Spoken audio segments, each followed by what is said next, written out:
पूर्णज्ञं परमार्थमार्गवरदं सर्वज्ञपीठासनं संसारार्णवरारकं यतिवरं तत्त्वार्थसिद्धिप्रदं पारिव्राज्यशिरोमणिं श्रितपरम् देवी कटाक्षान्वितं श्रीमच्छङ्करमाश्रितेस्तवरदं सर्वावतारं श्रये श्रीमच्छङ्करमाश्रितेस्तवरदं सर्वावतारं श्रये। श्रुतिस्मृतिपुराणानाम् आलयं करुणालयं श्रुतिस्मृतिपुराणानाम् आलयं करुणालयं नमामि भगवत्पादशङ्करं नमामि भगवत्पादशङ्करं लोकशङ्करं लोकशङ्करम्।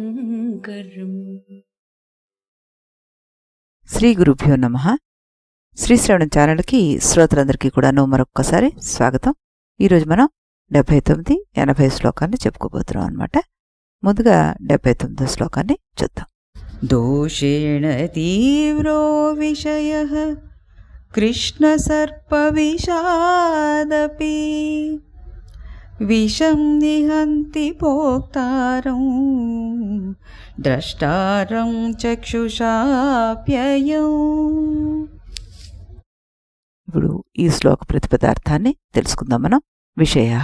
విషయమును కృష్ణసర్ప విషాదపి, కృష్ణసర్ప విషం కంటే కూడా దోషేణ దోషం చేత తీవ్రమైనది విషము భోక్తారం భోక్తను మాత్రమే నిహంతి చంపుతుంది.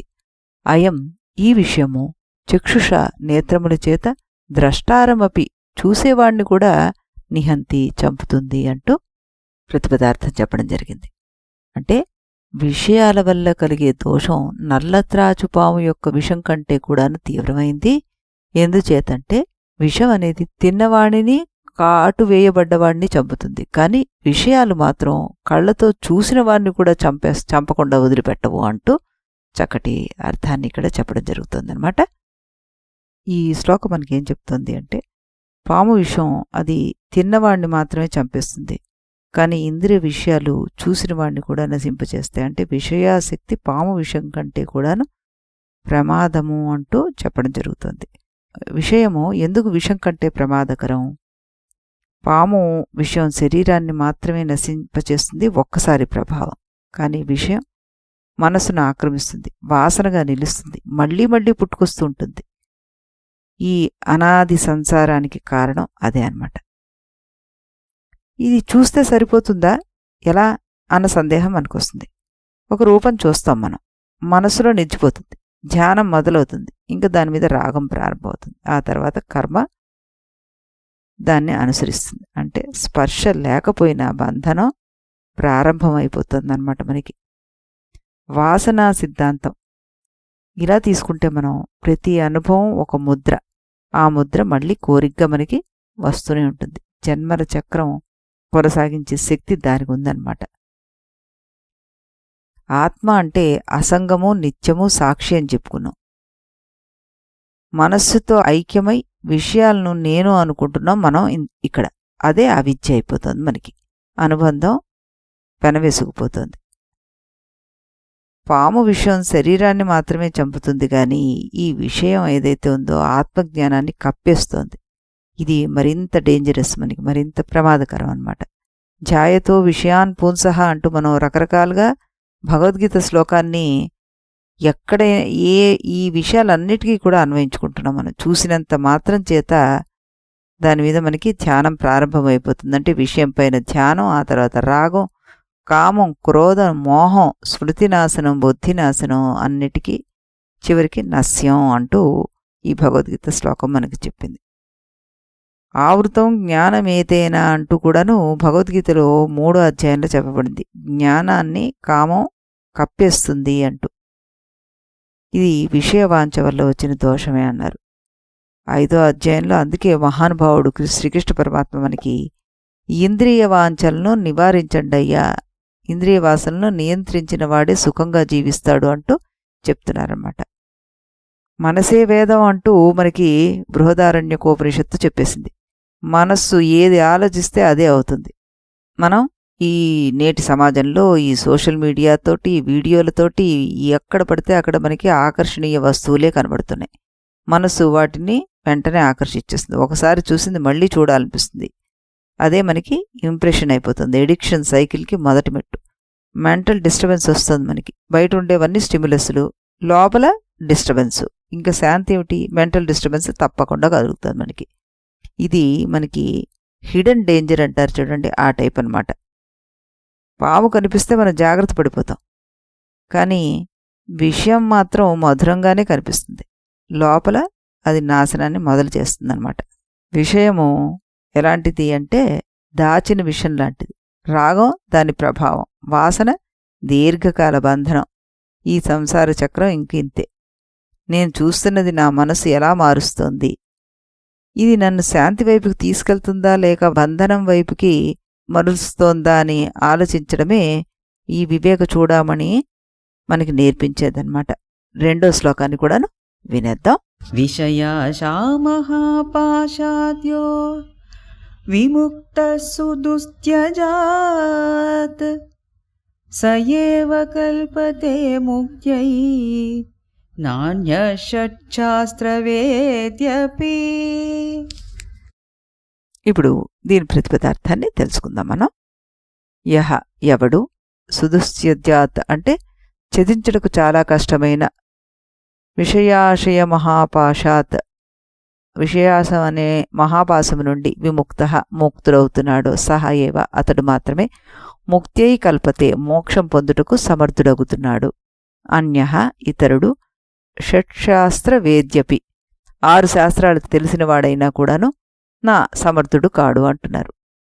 అంటే విషయాల మీద ఆశ అనేది గట్టి బంధనం లాంటిది. అటువంటి విషయోకాంక్షను వదిలేసినవాడు మోక్షానికి అర్హుడవుతాడు. విషయాల మీద కోరికను వదిలిన వారు షడ్దర్శనాలను చదివినప్పటికీ కూడాను మోక్షానికి అర్హులు కారు అంటున్నారు ఇక్కడ. ఎవరైతే విషయవాసనలనే మొసలిని పట్టుకుని తీవ్రమైన వైరాగ్యం అనే కత్తితో చంపేస్తున్నాడో అతనే సంసారం అనే సముద్రాన్ని ఎలాంటి అవాంతరాలు లేకుండా తీరాన్ని దాటగలుగుతున్నారు అనడంలో సందేహం లేదు అంటున్నారు. అలా కాకుండా ఎవరైతే పాపపుణ్యాలు లేవు, భక్తి జ్ఞాన వైరాగ్యాలు లేవు, అహంకార మమకారాలు స్వార్థం తప్ప మరేమూ లేవు అనే పాపబుద్ధి గల మానవుణ్ణి మృత్యువు అడుగడుగునా వెంబడిస్తూనే ఉంటుంది అంటున్నారు ఇక్కడ.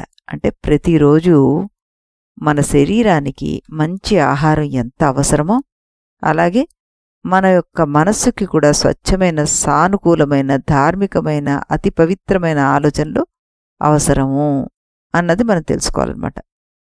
ఒక ఊళ్ళో ఓ కట్టెల వ్యాపారి ఉండేవాడు. అతని దగ్గర కొంతమంది కట్టెలు కొట్టేవారు కూడా ఉండేవారు. అందులో రామయ్య అనే వ్యక్తి 10 సంవత్సరాల నుంచి పనిచేస్తున్నట్ట. అందులో సీతయ్య అనే వ్యక్తి కూడా పనికి కుదిరి కొద్ది రోజులే అయినా అతడి జీతం అంచెలంచెలుగా పెరిగిపోయింది. అది గమనించిన రామయ్య మనస్సులోనే చాలా రోజులు బాధపడ్డాడు. రామయ్య భార్య ఒకరోజు, ఎన్ని రోజులు చేసినా నీ జీతం ఇంతేనా, ఇంక పెరగదా, నీ యజమానిని పెంచమని అడగందే అమ్మైనా పెట్టదు అందిట. మర్నాడు రామయ్య భార్య చెప్పినట్టే యజమాని దగ్గరికి వెళ్ళి, అయ్యా, నిన్న కాక మొన్న వచ్చిన వ్యక్తి జీతం అంచెలంచెలుగా పెంచారు మీరు. ఇన్నాళ్ళ నుంచి చేస్తున్నా నా జీతం ఇంచైనా పెరగలేదే, నేను చేసిన పాపం ఏమిటి అంటూ అడిగట. అప్పుడు యజమాని, రామయ్య, 10 సంవత్సరాల క్రితం ఎన్ని చెట్లు కొట్టావో ఇప్పుడు అన్నే కొడుతున్నావు. ఆ సీతయ్య వచ్చి కొన్ని రోజులే అయినప్పటికీ రెట్టింపు లాభాలు వచ్చాయి. ఆ కిటికీ ఏమిటో సీతయ్యని అడిగి తెలుసుకో, మాకు లాభాలు వస్తే నీ జీతం పెరుగుతుంది అని చెప్పాట. వెంటనే రామయ్య సీతయ్యని కలిసి తన సమస్యను చెప్పాట. దానికి సీతయ్య ఒక చిన్న నవ్వు నవ్వి, అన్నా, నేను నీకన్నా చిన్నవాణ్ణి, నీ బాధ నేను అర్థం చేసుకోగలను. అయితే నేను ఒక చెట్టును నరికాక కొంతసేపు విశ్రాంతి తీసుకుంటాను. ఆ సమయంలో నా గొడ్డలికి పదును పెడతాను. మరి నీ గొడ్డలికి పదును పెట్టి ఎన్నాళ్ళయింది అంటూ అడిగట్ట. మరి మనం మనస్సు అనే గొడ్డలికి పదును పెట్టి ఎన్నాళ్ళైంది? మనం గతంలో చేసిన వాటిని వేరే చేసుకుంటూ కూర్చోవడం కంటే ఎప్పటికప్పుడు మనస్సు అనే గడ్డలికి పదును పెట్టి ఎన్నాళ్ళయింది అని ప్రతి వ్యక్తి ఆలోచించుకోవాలి. విషయవాసనలనే మొసలిని నాశనం చెయ్యాలి అంటే తెలివైన వారు తీవ్ర వైరాగ్యమనే భావన గల మనస్తత్వాన్ని నిర్మించుకోవాలి. ఈ మొసలి యొక్క బలమంతా నీటిలో ఉన్నప్పుడే, అదే మొసలి బయటికి వస్తే అదేమి చేయలేదు. అలాగే మనస్సును సుఖాల మీద ఆసక్తి చేత విజృంభింపచేస్తోంది. అలాంటి ఆసక్తికి రూపకల్పన లేకపోతే స్వయంగా దానంతటది ఏమీ చెయ్యలేదు, నశించిపోతుంది అంటూ ఇక్కడ చక్కటి ఉదాహరణ చెప్పారన్నమాట. ఒక్కో ఉదాహరణలో ఒక అడవిలో 3 స్నేహితులు కలిసి ప్రయాణం చేస్తున్నారట. కొంతసేపటికి ఎదురుగా పెద్ద పులి రావడం కనిపించింది. ఆ 3లో ఒక వ్యక్తి, ఒరేయ్, మనల్ని వెతుక్కుంటూ మృత్యువు వచ్చింది, మన కాలం దగ్గర పడింది అన్నట్ట. దానికి రెండో వ్యక్తి, ఏం పర్వాలేదు, ఆ పులి ఇంకా మనల్ని గమనించలేదుగా, ఈలోగా మనం భగవంతుని ప్రార్థిద్దాం అన్నట్ట. అప్పుడు మూడో వ్యక్తి, మనది తీర్చలేని సమస్య ఏమీ కాదు, దానికి పాపం దేవుణ్ణి ఎందుకు ఇబ్బంది పెట్టడం, అదిగో ఆ చెట్టు పైకెక్కి కూర్చుందాం, ప్రాణాలు రక్షించుకుందాం అన్నట్ట. పులిని చూసి మృత్యువు వచ్చేసింది అన్న వ్యక్తికి భగవంతుడు ఉన్నాడు, మనల్ని రక్షిస్తాడు అన్న ఆలోచన రాలేదు. ఇక భగవంతుణ్ణి ప్రార్థిద్దాం, ఆయనే మనల్ని రక్షిస్తాడు అన్న రెండో వ్యక్తికి ప్రేమ వ్యక్తి కలవాడు. మనం చెట్టెక్కి ప్రాణాలు కాపాడుకుందాం, పాపం భగవంతుణ్ణి ఎందుకు ఇబ్బంది పెట్టడం అన్న మూడో వ్యక్తి భగవంతుని పట్ల సంపూర్ణమైన ప్రేమ కలిగిన వ్యక్తి అన్నమాట. వీరు భగవంతుణ్ణి తన తల్లిగానో తండ్రిగానో బిడ్డగానో భావించి నిరంతరం ఆయన బాగోగులు చూడడం తమ కర్తవ్యంగా భావిస్తారు. వీరిది గాఢమైన ప్రేమ.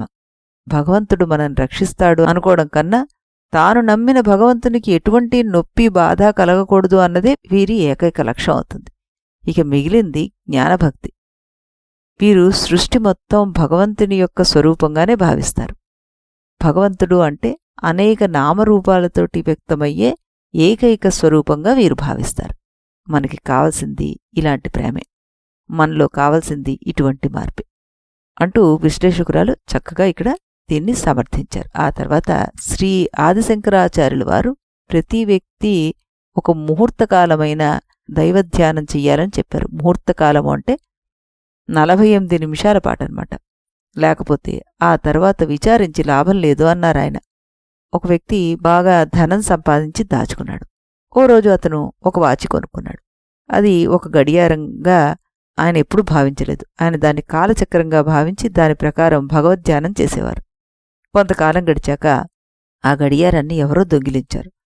ఆయన చాలా బాధపడుతుంటే ఇంట్లోని వారు, పోయింది డబ్బు బంగారము వెండి కాదు కదా, దేనికింత బాధపడుతున్నావు, మేం మరొకటి కొనిస్తాం అన్నారు. నాయనా, ఏ వస్తువుపైనా తిరిగి సంపాదించుకోవచ్చు కానీ గడిచిన కాలం మాత్రం ఏమిచ్చినా తిరిగి రాదు.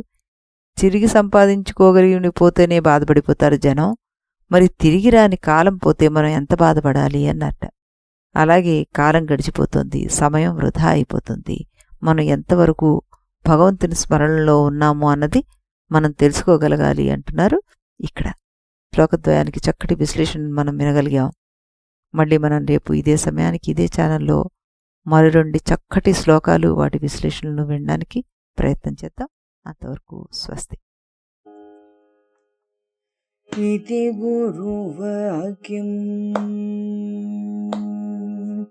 इति गुरुवाक्यं विधि वेदान्तं विदितारकमिति ब्रह्ममु इति गुरुवाक्यं विधि वेदान्तं विदितारकमिति ब्रह्ममु इति मोदलिदि नडुमिदि तुदि తెలిసిన వాడెవడుగా ఇది మొదలిది నడుమిది తుది తెలిసిన వాడెవడుగా ఇది గురువాక్యం విధి వేదాంతం విదితారకమితి బ్రహ్మము ఇది గురువాక్యం.